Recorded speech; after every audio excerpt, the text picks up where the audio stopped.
গতকাল থেকে শুনতেছি ওপেনে বিএনপির নেতাকর্মীরা এখানে বাধা দিচ্ছে।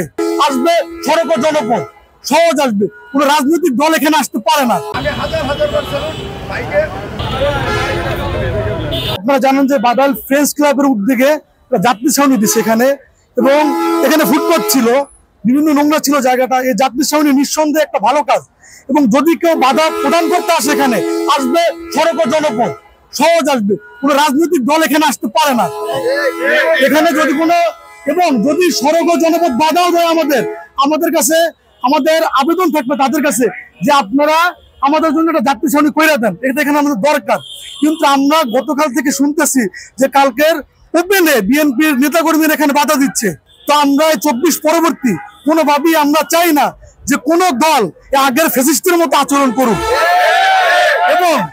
এবং এই যে আগের যে একটা কালচার ছিল, ভয়ের কালচার, যে ভয় দেখাইয়া মানুষের মুখ বন্ধ করবে, কেউ কথা বললে গুম করবে, কেউ কথা বললে মানে তাকে বিভিন্ন মামলা দিবে। আমরা চাই এই কালচার থেকে বেরিয়ে আসতে, এবং এই শহীদ জিয়ার যে বিএনপি, শহীদ জিয়ার বিএনপিকে আমরা কখনো জানি কোনো ফ্যাসিবাদ দল হিসেবে তৈরি না হয়। সেই ক্ষেত্রে আমরা বিএনপি যতবারই ভুল করবে আমরা আওয়াজ তুলবো বিএনপির বিরুদ্ধে, এবং এইটা নিঃসন্দেহে একটা ভালো কাজ। এই কাজে যদি তারা বাধা প্রদান করতে আসে, তারা কখনো পারবে না বাধা প্রদান করতে, কোনো রাইট নেই, তাদের কোনো অধিকারই নাই। এবং থানার ওসি যে বলছে তাদেরকে যে আপনি এটা করেন, বা ওসি যে ফোন দিছে, এই ওসিরও দায়িত্ব না ভাই, এটা সড়ক ও জনপদের দায়িত্ব এবং এলাকার দায়িত্ব। এলাকার সমস্যা নিয়ে এলাকার জনগণ কাজ করবে, এলাকার যুবকরা কাজ করবে, এখানে বাধা দেওয়ার মতো কেউ নাই। এবং আপনারা যে দেখতে পাচ্ছেন যে এখানে চাঁদা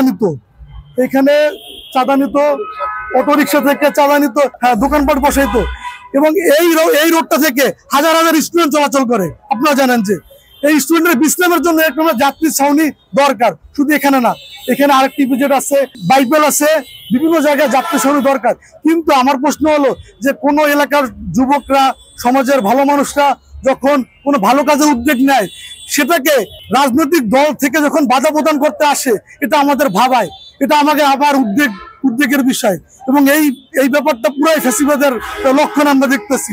আজকে আমরা এই ইপিজেডের সামনে এসেছি একটা উদ্দেশ্যে। ইসরাফিল ভাই যে উদ্যোগ নিছে যাত্রী ছাউনি করা, এই উদ্যোগে আমরা সমর্থন জানাতে আমরা আশুলিয়া থানা গণ অধিকার পরিষদের পক্ষ থেকে, আমাদের ছাত্র অধিকার পরিষদ, যুব অধিকার পরিষদ এবং গণ অধিকার পরিষদের সাধারণ সম্পাদক হালিম মাস্টার, আমি সভাপতি উজ্জ্বল ভূঁইয়া, আমরা এসেছি ইসরাফিল ভাইয়েরকে সমর্থন জানানোর জন্য। এবং যারা নাকি বাধা দিয়ে আসবে, আমরা তাদের সাথে লড়াই করার জন্য আসছি ইনশাআল্লাহ।